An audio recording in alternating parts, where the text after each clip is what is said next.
Hallelujah, praise the Lord. ਸਾਰਿਆਂ ਨੂੰ jam ਸੀਗੀ। ਸੋ ਅੱਜ ਆਪਾਂ ਗੱਲ ਕਰਾਂਗੇ ਦ ਪੂਲ ਆਫ ਹੀਲਿੰਗ। ਹਾਲੇਲੂਇਆ, ਮਤਲਬ ਕਿ ਜਿਸ ਸਥਾਨ ਉੱਤੇ ਹੀਲਿੰਗ ਹੁੰਦੀ ਆ, ਹੀਲਿੰਗ ਦਾ ਪੂਲ। ਹਾਲੇਲੂਇਆ, ਚੰਗਿਆਈ ਦਾ ਪੂਲ। ਅੱਜ ਆਪਾਂ ਉਸ ਬਾਰੇ ਗੱਲ ਕਰਾਂਗੇ। ਹਾਲੇਲੂਇਆ। ਸੋ ਆਪਾਂ ਜਾ ਕੇ ਦੇਖਦੇ ਹਾਂ यूहन्ना 5 ਉਹਦੀ 1 ਤੋਂ 8 तक लिखा। इन बातों के पश्चात यहूदा का एक पर्व हुआ और यीशु यरूशलेम को गया।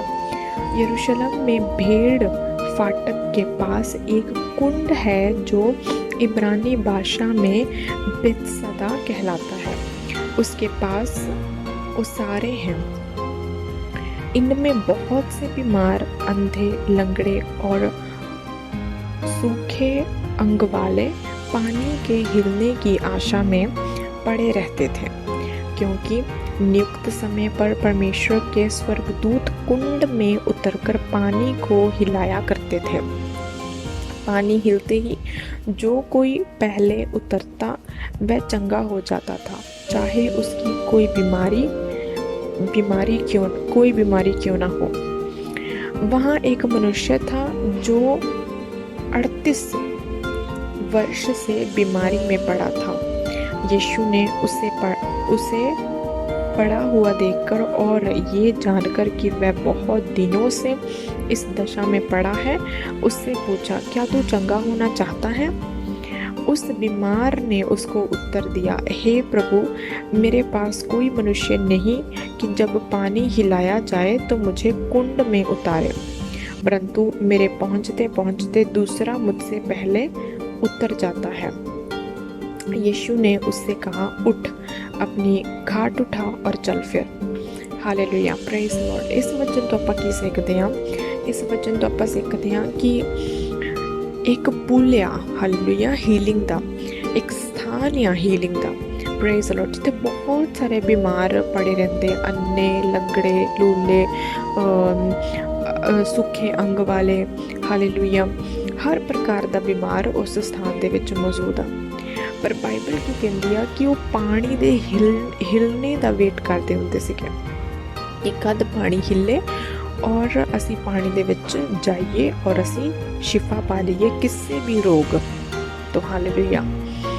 ਸੋ ਇਹ ਜਿਹੜਾ ਵਿਅਕਤੀ ਸੀਗਾ 36 ਇਅਰਸ ਤੋਂ ਇੱਥੇ ਮੌਜੂਦ ਸੀਗਾ ਔਰ 36 ਇਅਰਸ ਦੇ ਵਿੱਚ ਇਹਨੂੰ ਇੱਕ ਵੀ ਮੌਕਾ ਨਹੀਂ ਮਿਲਿਆ ਕਿ ਕੁੰਡ ਦੇ ਵਿੱਚ ਜਾ ਕੇ ਆਪਣੀ ਬਿਮਾਰੀ ਤੋਂ ਹੀਲ ਹੋ ਸਕੇ।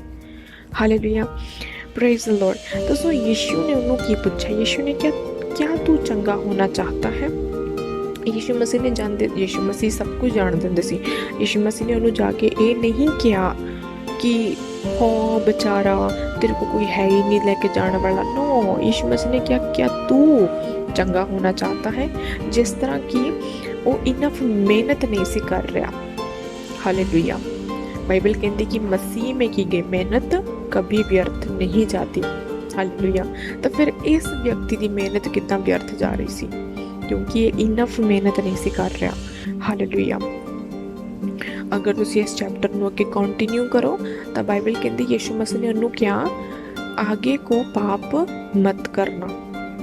हालेलुया। ऐसा ना हो कि इससे भी बुरी दशा तुझ पर आ जाए। तो सो ਉਹਦੀ ਜਿਹੜੀ ਬਿਮਾਰੀ ਸੀ ਉਹ ਪਾਪ ਕਰਕੇ ਆਈ ਸੀ ਕਿ ਉਹਦੀ ਜ਼ਿੰਦਗੀ ਦੇ ਵਿੱਚ, ਔਰ ਉਹਨੂੰ ਪਤਾ ਸੀਗਾ ਕਿ ਕਿਹੜੇ ਪਾਪ ਦੇ ਦੁਆਰਾ ਆਈ ਆ। ਹਾਲੇਲੂਇਆ। ਤਾਂ ਜਦੋਂ ਉਹ ਪੁੱਲ ਹਿਲਦਾ ਹੁੰਦਾ ਸੀ, ਔਰ ਕੌਣ ਉਹ ਪੁੱਲ ਨੂੰ ਹਿਲਾਉਂਦਾ ਹੁੰਦਾ ਸੀ, ਪਾਣੀ ਨੂੰ ਕੌਣ ਹਿਲਾਉਂਦਾ ਹੁੰਦਾ ਸੀ? ਪਰਮੇਸ਼ਵਰ ਦੇ ਦੂਤ। ਤਾਂ ਸੋ ਪਰਮੇਸ਼ਵਰ ਨੇ ਕੋਈ ਟਾਈਮ ਠਹਿਰਾਇਆ ਹੋਇਆ ਸੀਗਾ ਕਿ ਉਹ ਪਾਣੀ ਹਿਲਾਇਆ ਜਾਏ, ਦੂਤ ਜਾਣ ਔਰ ਪਾਣੀ ਹਿਲਾਉਣ, ਔਰ ਜਿਹੜਾ ਕੋਈ ਪਾਣੀ ਹਿੱਲਣ ਤੋਂ ਪਹਿਲਾਂ ਉਸ ਪੂਲ ਦੇ ਵਿੱਚ ਜਾਏ, ਉਸ ਕੁੰਡ ਦੇ ਵਿੱਚ ਜਾਏ ਤਾਂ ਉਹ ਹੀਲ ਹੋ ਜਾਏ। ਹਾਲੇਲੂਇਆ। ਇਟ ਮੀਨਸ ਕਿ ਸਵਰਗਦੂਤਾਂ ਦੇ ਟੱਚ ਦੇ ਵਿੱਚ ਕੀ ਸੀ? ਹੀਲਿੰਗ ਸੀਗੀ। ਪਰਮੇਸ਼ਵਰ ਹੀਲਿੰਗ ਦੇ ਨਾਲ ਭੇਜਦੇ ਹੁੰਦੇ ਸੀ ਦੂਤਾਂ ਨੂੰ। ਹਾਲੇਲੂਇਆ। ਤਾਂ ਸੋ ਉਹ ਵਿਅਕਤੀ ਕੁੰਡ ਦੇ ਵਿੱਚ ਪਹੁੰਚ ਨਹੀਂ ਪਾਇਆ 36 ਇਅਰਸ। ਹਾਲੇਲੂਇਆ। ਅਗਰ ਕੋਈ ਵਿਅਕਤੀ ਮਿਹਨਤ ਲਾ ਕੇ 1 ਸਾਲ, ਚਲੋ ਹੱਦ 2 ਸਾਲ ਤੱਕ ਵੀ ਕੋਸ਼ਿਸ਼ ਕਰੇ ਕਿ ਨਹੀਂ ਮੈਂ ਅੱਜ ਕੁੰਡ ਵਿੱਚ ਜਾਣਾ, ਅਗਰ ਸੱਚਮੁੱਚ ਉਹਦੇ ਮਨ ਵਿੱਚ ਠਾਣਿਆ ਹੋਇਆ ਕਿ ਮੈਂ ਹੀਲ ਹੋਣਾ ਹੀ ਹੋਣਾ, ਬੰਦਾ ਹੱਦ ਤੋਂ ਹੱਦ 1 ਸਾਲ ਮੰਨ ਲੈਂਦਾ, ਹੱਦ ਤੋਂ ਹੱਦ 2 ਸਾਲ ਮੰਨ ਲੈਂਦਾ। ਪਰ 36 ਇਅਰਸ ਇੱਕ ਵਿਅਕਤੀ ਦੀ ਇੱਕ ਇੱਕ ਜਵਾਨ ਵਿਅਕਤੀ ਦੀ ਉਮਰ ਆ, ਉਹਦਾ ਬੇਟਾ ਹੋ ਸਕਦਾ ਸੀ 36 ਇਅਰਸ ਦਾ, ਪਰ 36 ਇਅਰਸ ਦੇ ਵਿੱਚ ਉਹਦੇ ਕੋਲੋਂ ਇੱਕ ਵਾਰੀ ਕੁੰਡ ਦੇ ਵਿੱਚ ਨੀਚੇ ਨਹੀਂ ਜਾਇਆ ਗਿਆ। ਹਾਲੇਲੂਇਆ। ਕਿਉਂ? ਕਿਉਂਕਿ ਇੱਕ ਵਿਚਾਰਾਪਨ ਸੀਗਾ ਉੱਤੇ। ਹਾਲੇਲੂਇਆ। ਮਤਲਬ ਕਿ ਵੀ ਮੈਂ ਜ਼ਿਆਦਾ ਸੀਗਾ, ਵਿਚਾਰਾਪਨ ਸੀਗਾ ਜ਼ਿਆਦਾ, ਮਿਹਨਤ ਘੱਟ ਸੀ, ਵਿਚਾਰਾਪਨ ਜ਼ਿਆਦਾ ਸੀਗਾ। ਹਾਲੇਲੂਇਆ। ਔਰ ਇਸੇ ਲਈ ਜਿੰਨਾ ਚਿਰ ਤੁਸੀਂ ਆਪਣਾ ਧਿਆਨ ਆਪਣੇ ਆਪ ਤੋਂ ਸ਼ਿਫਟ ਕਰਕੇ ਪਰਮੇਸ਼ਵਰ ਦੇ ਲਈ ਲਾਉਂਦੇ, ਹੀਲਿੰਗ ਐਂਟਰ ਨਹੀਂ ਕਰਦੀ। ਹਾਲੇਲੂਇਆ। ਔਰ healing as a topic of ਕਿ ਕਿਸੇ ਵੀ ਚੀਜ਼ ਨੂੰ ਤੁਸੀਂ ਹੀਲਿੰਗ ਦੇ ਨਾਲ ਰਿਲੇਟ ਕਰ ਸਕਣਾ। ਆਪਣੇ ਫਾਈਨੈਂਸ ਦੇ ਵਿੱਚ ਹੀਲਿੰਗ ਨੂੰ ਰਿਲੇਟ ਕਰ ਸਕਦੇ, ਸਿਹਤ ਦੇ ਵਿੱਚ ਹੀਲਿੰਗ ਨੂੰ ਰਿਲੇਟ ਕਰ ਸਕਦੇ, ਆਪਣੇ ਪਰਿਵਾਰ ਦੇ ਵਿੱਚ, ਮੈਰਿਜ ਦੇ ਵਿੱਚ, ਆਪਣੇ ਫਾਈਨੈਂਸ ਦੇ ਵਿੱਚ, ਗਰੋਥ ਦੇ ਵਿੱਚ, ਸਪਿਰਿਚੁਅਲ ਲਾਈਫ ਦੇ ਵਿੱਚ। ਹਰ ਉਹ ਚੀਜ਼ ਜੋ ਆਰਡਰ ਦੇ ਵਿੱਚ ਔਰ ਸਮੂਥਲੀ ਔਰ ਗਰੋਥ ਦੇ ਵਿੱਚ ਨਹੀਂ ਜਾਂਦੀ ਸੀਗੀ, ਉਹਦੇ ਵਿੱਚ ਹੀਲਿੰਗ ਦੀ, ਡਿਲੀਵਰੈਂਸ ਦੀ ਜ਼ਰੂਰਤ ਆ ਨੈਕਸਟ ਲੈਵਲ 'ਤੇ ਜਾਣ ਦੇ ਲਈ। ਔਰ ਅਗਰ ਤੁਸੀਂ ਬਹੁਤ ਸਾਲਾਂ ਤੋਂ ਇੱਕੋ ਹੀ ਲੈਵਲ 'ਤੇ ਬੈਠੇ ਸੀਗੇ ਤਾਂ ਇਟ ਮੀਨਸ ਕਿ ਤੁਹਾਨੂੰ ਹੀਲਿੰਗ ਦੀ ਜ਼ਰੂਰਤ ਆ ਉਸ ਏਰੀਆ ਦੇ ਵਿੱਚ।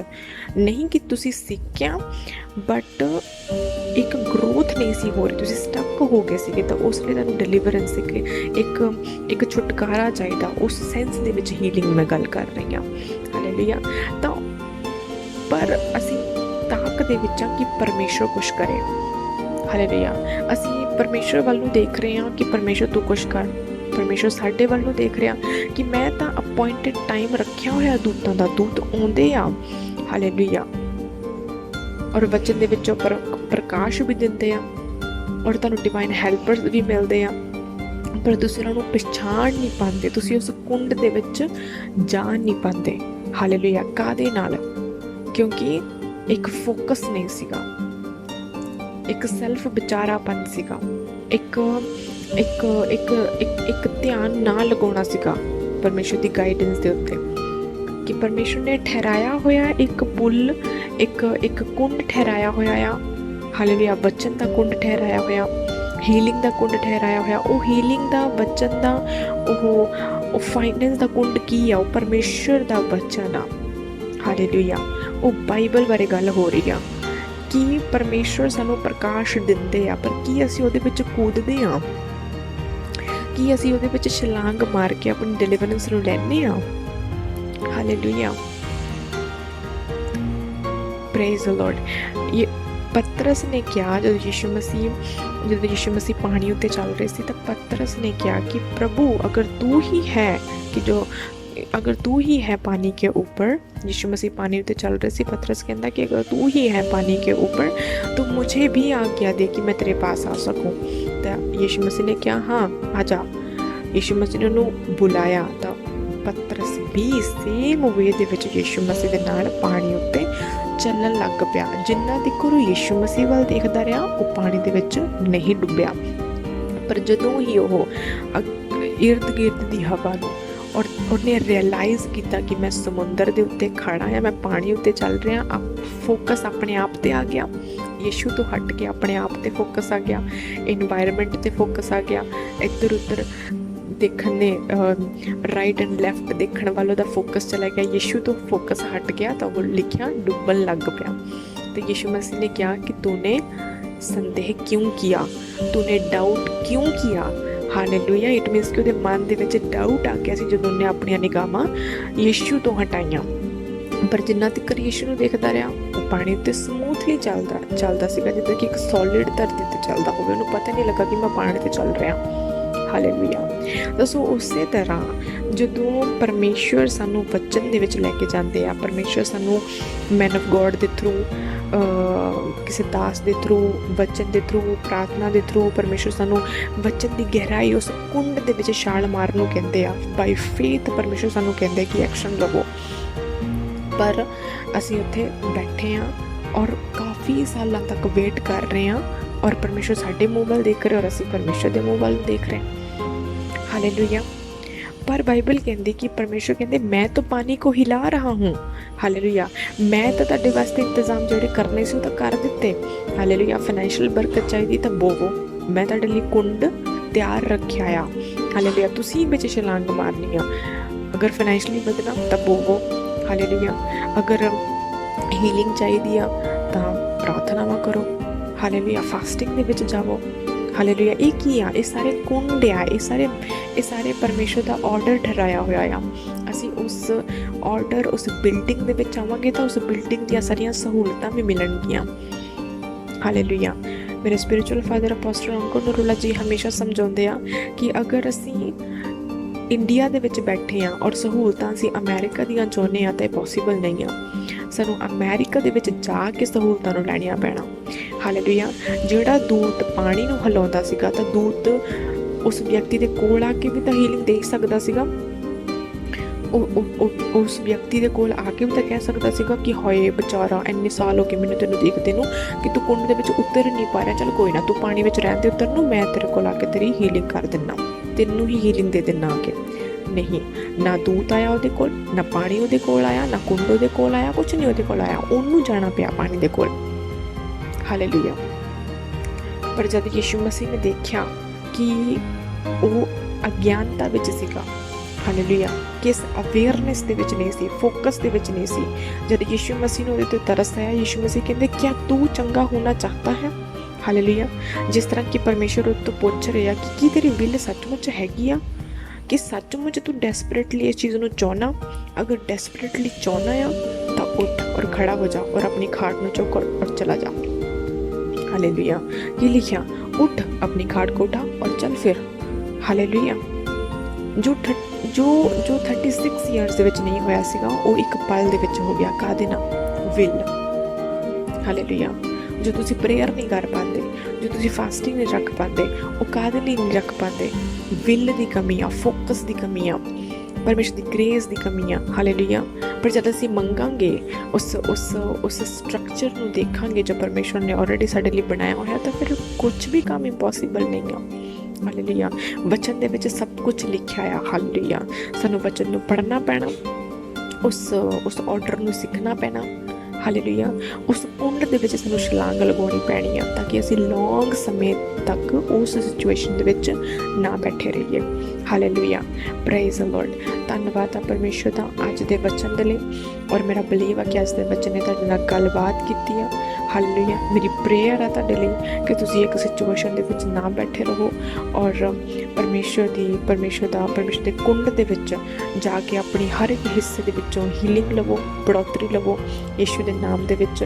ਔਰ ਅੱਜ ਦੇ ਵਚਨ ਦੇ ਦੁਆਰਾ ਸੱਚਮੁੱਚ ਅਗਰ 1% ਵੀ ਇਸ ਵਚਨ ਦੇ ਦੁਆਰਾ ਤੁਸੀਂ ਪਰਮੇਸ਼ਰ ਦੇ ਨੇੜੇ ਗਏ ਆ ਤਾਂ ਸੱਚਮੁੱਚ ਪਰਮੇਸ਼ਰ ਦਾ ਧੰਨਵਾਦ ਹੋਵੇ ਅੱਜ ਦੇ ਵਚਨ ਦੇ ਲਈ। ਹਾਲੇਲੂਇਆ। Praise the Lord. ਪਰਮੇਸ਼ਰ ਤੁਹਾਨੂੰ ਬਰਕਤ ਦੇਣ। Praise the Lord. ਪਰਮੇਸ਼ਰ ਤੁਹਾਡੇ ਘਰਾਣਿਆਂ ਨੂੰ ਬਲੈਸ ਕਰਨ, ਬਚਾਉਣ। Hallelujah. Thank you Lord Jesus. ਔਰ ਪਰਮੇਸ਼ਰ ਤੁਹਾਡੇ ਸਾਰੇ ਬੰਦ ਰਸਤਿਆਂ ਨੂੰ ਓਪਨ ਕਰਨ ਔਰ ਪਰਮੇਸ਼ਰ ਤੁਹਾਨੂੰ ਬਰਕਤ ਦੇਣ। ਹਾਲੇਲੂਇਆ। ਯਿਸੂ ਮਸੀਹ ਦੇ ਨਾਮ ਦੇ ਵਿੱਚ ਆਮੀਨ। Praise the Lord. ਸਾਰਿਆਂ ਨੂੰ ਜੈ ਮਸੀਹ ਕੀ। God bless you all. आप सेव नहीं है जितने लोग आज पहली बार मुझे देख रहे हैं अपने हाथों को उठाकर, अगर आप जीसस क्राइस्ट को चाहते हैं आपकी लाइफ में वो काम करें।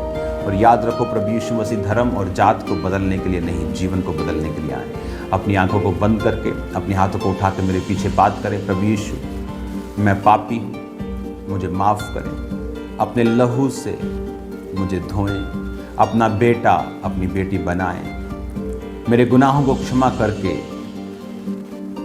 मुझे सफ़ेद कर दे बर्फ़ की तरह। आपने कहा था मैं तेरे गुनाहों को जो लाल रंग के भी होंगे माफ़ करके, साफ करके तुझे सफ़ेद कर दूंगा। मुझे स्वीकार करे अपने बेटे अपनी बेटी के रूप में। आप मेरे उद्धार करता है, मैं अपना जीवन आपको देता हूँ यीशु के नाम में। आमीन। आपका स्वागत है खुदाबंद के प्रेजेंस में और उसके परिवार में जितने लोग प्रभु को अपना जीवन दे चुके हैं। याद रखो, जिस तरह एक जितना मर्जी अच्छे परिवार का बच्चा पैदा हो, एक समय पर उसे स्कूल और कॉलेज जाना ज़रूरी है, उसी तरह से आपको आत्मिक स्कूल और कॉलेज और यूनिवर्सिटीज़ में जाना ज़रूरी है। तो अगर आप नया जन्म पा चुके हैं तो आपको जीवित चर्च का हिस्सा बनना ज़रूरी है ताकि आप वचन को सुन सकें, खुदावंद के बारे में सीख सकें, बाइबल के बारे में सीख सकें, अपनी आत्मिक ज़िंदगी को ब्लेस कर सकें और इन बीमारियों से और शैतानी चीज़ों से छुटकारा पा सकें। और अगर आप खामरा चर्च का हिस्सा बनना चाहते हैं एड्रेसेस लगातार आपकी स्क्रीन पर फ्लैश होंगे, पंजाब के भी, फॉरेन के भी, इंडिया के अलग अलग स्टेट्स के भी। तो इन चर्चिज़ का आप हिस्सा बन सकते हैं। God bless you all. मेरा बिलीव है आज आप ब्लेस्ड हुए हैं। कल 1 बजे दोपहर और शाम की प्रेयर माउंटेन की प्रेयर में कल आपको इनवाइट करना है। याद रखो, खुदाबंद आपको सेम नहीं रहने देगा, कुछ बड़ा आपकी लाइफ में होगा। प्रेयर माउंटेन्स की प्रेयर्स आपको सेम नहीं रहने देंगे। God bless you all.